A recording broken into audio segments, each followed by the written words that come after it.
Good morning, good afternoon, good evening, ladies and gentlemen. This is the Shoebox Soldiers area where he has finally come to rest.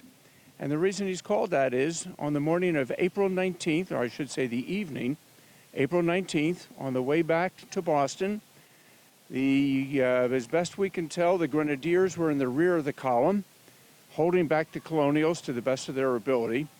And a shot rang out, and one of the Grenadiers dropped. And he was left behind for dead, and he was dead.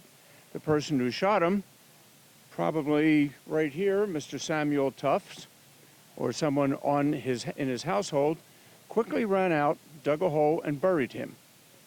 Why? Because he didn't trust his neighbors. They might talk, and the British may be back the next day, in which case he'd be held for high treason and murder. So he buried him, forgot him, and it was about 60 years later? It was about 1848. Oh, that's even longer. So we'll say 80 years for round numbers. And 80 years later, they found him, or his remains, and all they found was some red wool coat material and some white leather material. And for that reason, we do believe it was a grenadier, which is what I am. And he was reinterred somewhere in the back part of this fine cemetery, and he's in an unmarked grave. I can add a few things here. Go right ahead. If I may, I am basically depicting what a person about the 1770s would wear if he was basically on the upper end of the economic spectrum. And so basically, I am basically telling the story of Samuel Tufts, the person that basically donated this cemetery in 1804 for $1 and other considerations. But to go over the grenadier here, what we understand was that it was a member of the Rand family who was buried over here, who evidently either their uncle or relative shot the soldier, and since they didn't want to know who was the results of the action, they hid the body. And somehow time forgets what people do, and when they were doing renovation on Milk Row, which becomes Somerville Avenue, they found the remains. The constable was called, and this was then when Somerville was a town, and they decided to reinter the remains in a shoebox, and so that's where his remains rest today. He is one of 27 to 24 unknown British soldiers that was killed on the 19th of April. And so this is hallowed ground. We have some veterans that are marked by flags. So we have the British Union flag of 1606 representing this unknown soldier and every other soldier who fought for what they believed in their country. My name is Sarah Wardwell. Thou hast heard of Salem, then, the witch trials. Thou must not know that many of the accused were not actually resided in that town. No, many of the accused were from Andover, such as a Deliverance Dane and Mary Osgood. Others resided from Malden or Medford, a Peter Tufts or Nathaniel Putnam. Peter Tufts' daughter-in-law was Mary Putnam, and it is said by some that the Putnams accused others of witchcraft for land gain. But we must not speak ill of the dead. The Massachusetts, the Wampanoags, and other Indian tribes that lived alongside the Puritans had their own beliefs about the spirit world. Some believed that the dead could be brought back to life by the living. Freedmen and slaves from West Africa and the Caribbean believed that the dead could be brought back to life by the living and walk amongst them as zombies. For the Puritans, witches were as real as milk and could work their magic day or night. Sir, did I not see thee before I fell off my horse? And thou, when thou touched the buttons on thine jacket, did my baby not fall ill? Were these mere coincidences or something more? When my husband Samuel was accused in 1692 of causing such calamities, well, I hardly knew what to think.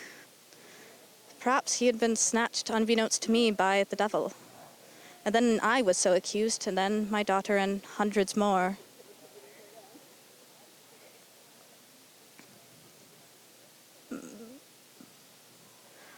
I hardly knew what to think. Everything was just terrible.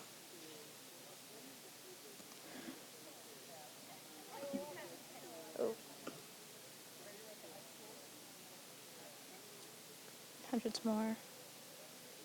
I could not recall being in pact with the devil, but perhaps there was from time to time strangers amongst us that may have been the devil in disguise.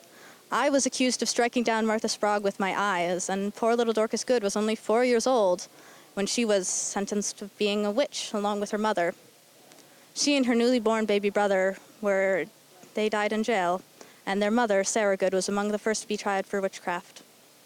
When the eye of the judge fell upon thee, so much misfortune and sorrow followed that surely the devil must be out and about with his trickery. Finally, Governor Phillips returned. He had been away on work for the crown, and he found that 20 had been hung and one even crushed to death in his absence. He knew many of the people and doubted not that they were good souls. Those who confessed were spared, and only those who recanted or refused to confess were given the sentence of death. The tribunals were stopped, and those held on spectral evidence released. Spectral evidence was the evidence possessed by the witnessing of ghosts or supernatural happenings. The hangings were stopped, and my daughter and I were released from jail. My poor husband Samuel was among the last to be hanged. Over 20 years later, the colonies finally paid back the funds they had taken from us. Oh yes, they had charged us for our upkeep in jail, taken our lands, cows, and goods. They finally cleared our names, and a little over 100 years later, my descendant of Osgood Dane and Peter Tuft's descendant, Samuel Tufts, were buried here in this plot of land. Well, happy October. My name is Clariana Bailey, and I wrote down all the inscriptions on these gravestones here in 1857. There's about 75 that I recorded, and that is actually how we have most of our knowledge of where people were buried and who they were. Most of those are based on the records that I kept. I absolutely love these old inscriptions. They were so beautiful.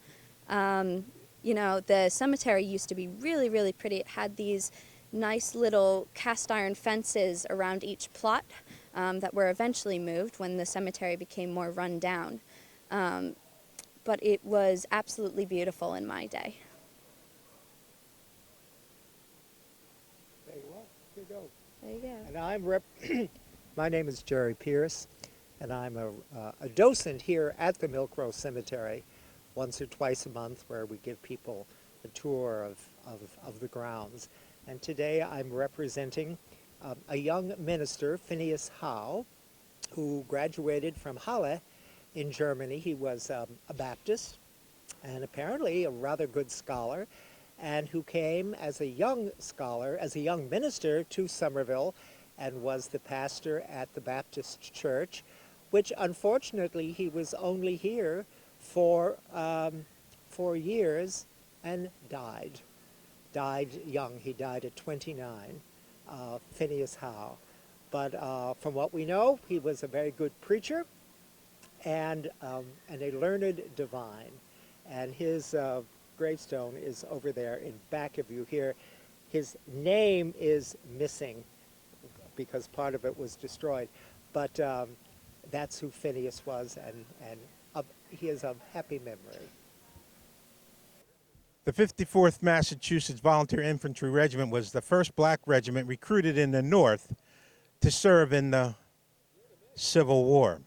The recruitment was in 1863, and it was also in 1863 that the city of Somerville erected this monument, believed to be the first monument erected to Civil War veterans and those who had been killed in action. So the coordination between the state raising the first black regiment and the city erecting the first monument to commemorate those soldiers that had fallen in the war is more than coincidental. It's very significant in that you have Massachusetts taking a lead role in honoring its veterans and in supplying its militia to serve in the federal troops as early as April of 1861. I portray Solomon Pierce, a member of the 54th Massachusetts Volunteer Infantry, who was recruited in 1863, volunteered into the war, and served in Company A as a private until the end of the war in 1865. He lived in Munson, Massachusetts. He returns home and restarts his family life in 1865. James? I portray George Washington Bean, who served with the 32nd, and after he was captured and put as a POW in Andersonville in Georgia, he escaped and came back to Somerville, where his family believed he was dead. So which he moved to Washington, D.C. to continue the war efforts, which after the war was over, he returned to Somerville and served as a policeman until his death. Thank you. Hi, I'm Harriet Nesbitt. This is the Milk Row Cemetery, and I'm part of the Somerville Improvement Society, which built this fence so that people would respect all of the dead people who are buried here. I'd have to say there are about 1,800 people buried here. And